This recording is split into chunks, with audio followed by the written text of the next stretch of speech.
नमस्कार, मैं हूं निकिता और आप देख रहे हैं सबके हिंदी.com। चलिए एक नजर डालते हैं अब तक की सुर्खियों पर। अडानी हिंडनबर्ग मामले में सुप्रीम कोर्ट आज बुधवार 3 जनवरी को अपना फैसला सुनाएगा। बता दें कि मामले में हुई पिछली सुनवाई के दौरान यानी नवंबर 2023 को अदालत ने अपना फैसला सुरक्षित रख लिया था। गौरतलब है कि साल 2023 की शुरुआत में अमेरिकी शॉर्ट सेलिंग फर्म हिंडनबर्ग ने गौतम अडानी ग्रुप पर कई गंभीर आरोप लगाते हुए एक रिपोर्ट पेश की थी। वहीं अडानी ग्रुप ने इस रिपोर्ट में लगाए गए आरोपों को पूरी तरह से झूठा बताते हुए इसका खंडन किया था। इसके बाद अडानी ग्रुप के सभी शेयरों में भारी गिरावट देखने को मिली और मामला सुप्रीम कोर्ट पहुंच गया और आज सुप्रीम कोर्ट मामले पर अपना फैसला सुनाएगा। दिल्ली के कथित शराब नीति घोटाले से जुड़े मनी लॉन्ड्रिंग के मामले में ईडी ने दिल्ली के मुख्यमंत्री और आम आदमी पार्टी प्रमुख अरविंद केजरीवाल को तीसरा नोटिस जारी कर आज 3 जनवरी को पेश होने को कहा है। बता दें कि इससे पहले भी ईडी अरविंद केजरीवाल को 2 समन जारी कर चुकी है, लेकिन वह दोनों ही बार जांच एजेंसी के समक्ष पेश नहीं हुए। इस बीच खबर है कि सीएम केजरीवाल इस बार भी ईडी दफ्तर नहीं जाएंगे। उन्होंने एक पत्र लिखकर ईडी को जवाब दिया है। समाचार एजेंसी एएनआई के मुताबिक आम आदमी पार्टी ने कहा है कि दिल्ली सीएम ईडी की जांच में सहयोग करने को तैयार हैं, लेकिन एजेंसी का नोटिस अवैध है। उनका इरादा अरविंद केजरीवाल को गिरफ्तार करना है। वे उन्हें चुनाव प्रचार से रोकना चाहते हैं। झारखंड के मुख्यमंत्री हेमंत सोरेन ने ईडी का एक्शन होने पर अपनी पत्नी को मुख्यमंत्री बनाए जाने के दावों को खारिज कर दिया है। दरअसल जमीन सौदे से जुड़े मनी लॉन्ड्रिंग के मामले में ईडी मुख्यमंत्री सोरेन को 7 बार समन जारी कर चुकी है, लेकिन वह अब तक एक बार भी जांच एजेंसी के सामने पेश नहीं हुए हैं।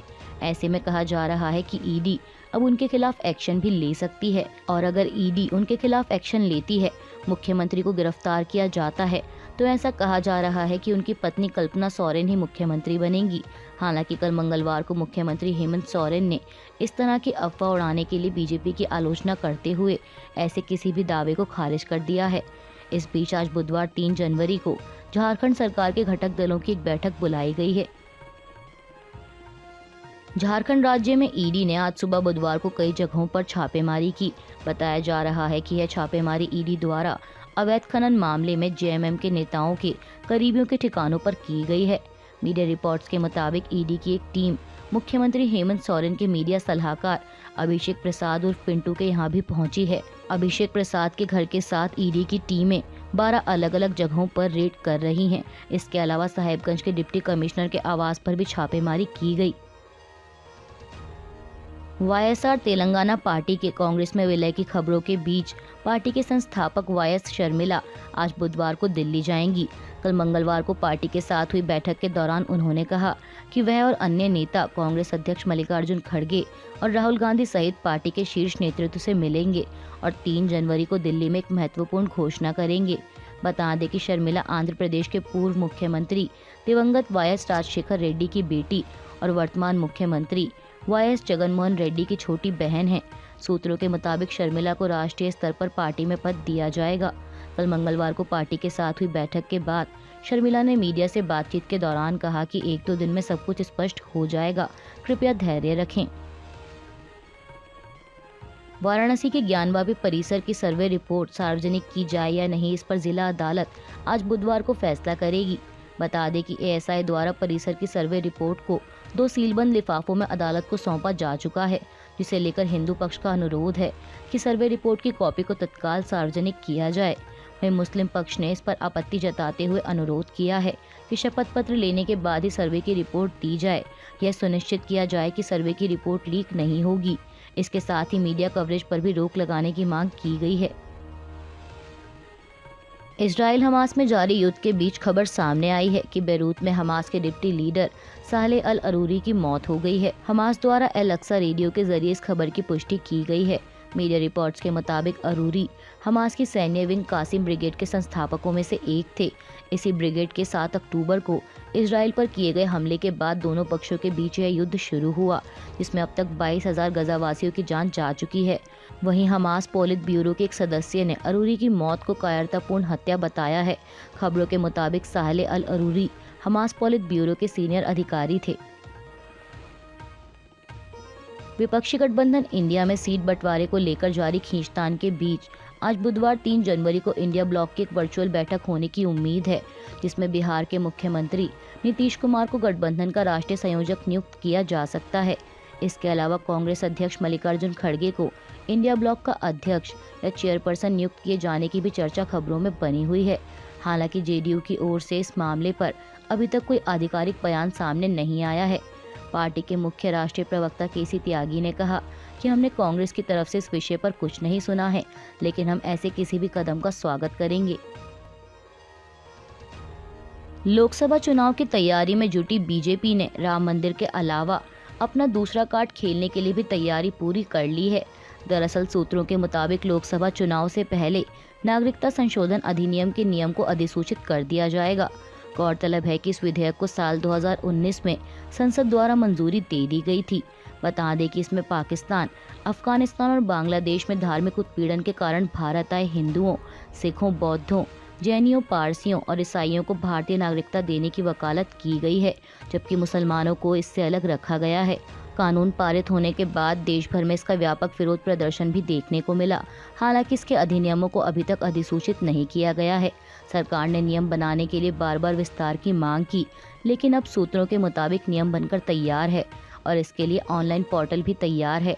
सूत्रों ने बताया कि लोकसभा चुनाव से पहले नियम लागू किए जाने की संभावना है। कैश फॉर क्वायरी के आरोपों में घिरी टीएमसी नेता महुआ मोइत्रा अपनी संसद की सदस्यता पहले ही गंवा चुकी हैं। इस बीच खबर है कि उनके एक्स पार्टनर और वकील जयनंद तेहदराई ने एक बार फिर उन पर आरोप लगाते हुए सीबीआई जांच की मांग की है। वकील तेहदराई ने 29 दिसंबर को केंद्रीय गृह मंत्री अमित शाह और सीबीआई निदेशक प्रवीण सूद को एक पत्र लिखा, जिसमें उन्होंने महुआ मोइत्रा पर पश्चिम बंगाल पुलिस की मदद से अवैध निगरानी करने का आरोप लगाया है।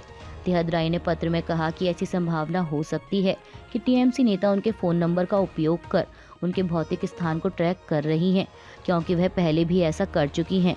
तेहदराई ने कहा कि इससे पहले भी टीएमसी नेता 2019 में सुहान मुखर्जी नाम के एक व्यक्ति को ट्रैक कर रही थी और इस बारे में उन्होंने मुझे व्हाट्सएप पर सूचित किया था कि वह अपने पूर्व प्रेमी सुहान मुखर्जी पर सक्रिय रूप से नज़र रख रही थी, क्योंकि टीएमसी नेता को मुखर्जी पर एक जर्मन महिला के साथ संबंध होने का संदेह था। इसके साथ ही जयनंद तेहदराई ने अपने पत्र में कुछ चैट के स्क्रीनशॉट और एक कथित कॉल डिटेल रिकॉर्ड की लिस्ट भी अटैच की है। वकील ने बंगाल पुलिस के वरिष्ठ अधिकारियों पर भी अवैध निगरानी रखने का आरोप लगाया है। हिट एंड रन कानून के खिलाफ देश के तमाम राज्यों में हो रही हड़ताल को सरकार द्वारा खत्म करने की अपील की गई है। इस बारे में जानकारी देते हुए all India motor transport Congress ने मंगलवार को कहा कि सरकार ने भरोसा दिलाया है कि हिट एंड रन कानून से जुड़े मसलों पर बात की जाएगी। इसके साथ ही ट्रक ड्राइवरों से अपील की गई है कि वो हड़ताल वापस लें। समाचार एजेंसी पीटीआई के मुताबिक सरकार से जुड़े सूत्रों ने बताया है कि केंद्रीय गृह सचिव अजय भल्ला के साथ मंगलवार को हुई बैठक में ये मसला सुलझा लिया गया है। समाचार एजेंसी एएनआई से बातचीत के दौरान अजय भल्ला ने कहा कि न्याय संहिता की धारा 106(2) में 10 साल की सजा और जुर्माने को लेकर वाहन चालकों की चिंता का संज्ञान लिया गया। All India motor transport Congress के सदस्यों से इस बारे में विस्तृत चर्चा की गई है। उन्होंने कहा कि सरकार ये बताना चाहती है कि ये नए कानून एवं प्रावधान अभी लागू नहीं हुए हैं। इस धारा को लागू करने से पहले all India motor transport Congress से विचार विमर्श किया जाएगा और इसी के बाद किसी नतीजे पर पहुंचा जाएगा। हम सभी वाहन चालकों से अपील करते हैं कि वे अपने काम पर लौट आएं। विदेश मंत्री एस जयशंकर द्वारा हाल ही में पूर्व प्रधानमंत्री पंडित जवाहरलाल नेहरू की चीन नीति की आलोचना करने पर कांग्रेस ने निशाना साधा है। दरअसल समाचार एजेंसी एएनआई को दिए एक इंटरव्यू के दौरान जब विदेश मंत्री से यह पूछा गया कि क्या भारत हमेशा माइंड गेम में चीन से हारा है, इस पर उन्होंने कहा कि मुझे ऐसा नहीं लगता कि हम हमेशा हारे हैं, लेकिन पूर्व में ऐसी कई घटनाएं हुई हैं जिन्हें आज समझना बहुत मुश्किल है। पंचशील समझौता भी इसका उदाहरण है। इसके साथ ही उन्होंने यह भी कहा कि उदाहरण के लिए संयुक्त राष्ट्र सुरक्षा परिषद में सीट को ही लें, तो मैं ये नहीं कह रहा कि हमें उस वक्त सीट ले लेनी चाहिए थी, यह एक अलग बहस का विषय है, लेकिन ये कहना कि पहले चीन को यह सीट लेने दी जाए, चीन के हित पहले आने चाहिए, यह एक अजीब बयान था। जयशंकर ने कहा कि हमारी पूर्व की चीन नीति आदर्शवाद पर आधारित और यथार्थवाद से परे रही। चीन के साथ हमारे संबंध यथार्थवाद के आधार पर होने चाहिए। मुझे लगता है कि सरदार पटेल भी चीन से यथार्थवाद के आधार पर संबंधों के पक्षधर थे और पीएम नरेंद्र मोदी का भी ऐसा ही मानना है।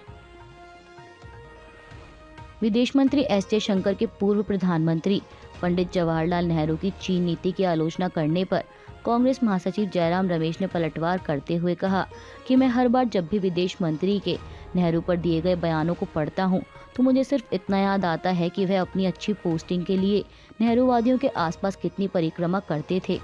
कांग्रेस नेता ने आगे कहा कि मैं समझ सकता हूं कि उन्हें प्रधानमंत्री के साथ खुद को और अधिक जोड़ने के लिए नेहरू को कोसना पड़ता है, लेकिन ऐसा करने के लिए उन्होंने अपनी बौद्धिक ईमानदारी और निष्पक्षता को खो दिया है। मुझे पता था कि वह उन लोगों के सामने झुक जाएंगे, लेकिन अब वे उनके इशारों पर चल रहे हैं। यह बहुत दुख की बात है कि ईमानदारी रखने वाले लोग उल्लंघन कर रहे हैं। पश्चिम बंगाल की मुख्यमंत्री ममता बनर्जी के बयान कि बंगाल में केवल टीएमसी ही भाजपा का मुकाबला कर सकती है, इस पर कांग्रेस नेता अधीर रंजन चौधरी ने एक बार फिर निशाना साधा है। अधीर रंजन चौधरी ने इंडिया ब्लॉक का सदस्य रहते हुए भाजपा के खिलाफ एक समान, सुसंगत और एकजुट रुख का पालन नहीं करने के लिए ममता बनर्जी की पार्टी की आलोचना करते हुए कहा कि मैंने आपको पहले ही स्पष्ट रूप से बताया है कि तृणमूल कांग्रेस गुटबाजी से ग्रस्त है और भ्रष्टाचार में डूबी हुई है। ये भ्रष्टाचार के कैंसर से पीड़ित पार्टी है और कैंसर से ग्रस्त तृणमूल के पास इस बात का कोई जवाब नहीं है कि कैसे बचा जाए। बंगाल में तृणमूल का केस खत्म हो चुका है। बता दें कि हाल ही में मुख्यमंत्री ममता बनर्जी ने अपने एक बयान में कहा था कि इंडिया का गठबंधन राष्ट्रीय स्तर पर होगा, बंगाल में टीएमसी ही लड़ेगी और भाजपा को हराएगी। याद रखें, बंगाल में केवल टीएमसी ही भाजपा को सबक सिखा सकती है, कोई अन्य पार्टी नहीं। तभी से सीएम बनर्जी के इस बयान से ऐसा माना जा रहा है कि वह बंगाल की 42 लोकसभा सीटों में से कांग्रेस के साथ एक भी सीट साझा करने का इरादा नहीं रखती हैं। स्टॉक मार्केट आज बुधवार 3 जनवरी को नेगेटिव नोट पर खुली है, जहां निफ्टी 50 अंक टूटकर 21,600 के पास ट्रेड कर रहा है, तो वहीं सेंसेक्स 200 अंकों की गिरावट के साथ 71,700 के नीचे फिसल गया है। बता दें कि इससे पहले मंगलवार को सेंसेक्स 379 अंक फिसलकर 71,892 पर बंद हुआ था। बात करें बैंक निफ्टी की, तो बैंक निफ्टी भी 228 अंक फिसलकर 47,532 के लेवल पर ट्रेड कर रहा है। अभी के लिए बस इतना ही। बाकी की खबरों के लिए जुड़े रहिए सत्यहिंदी.com के साथ।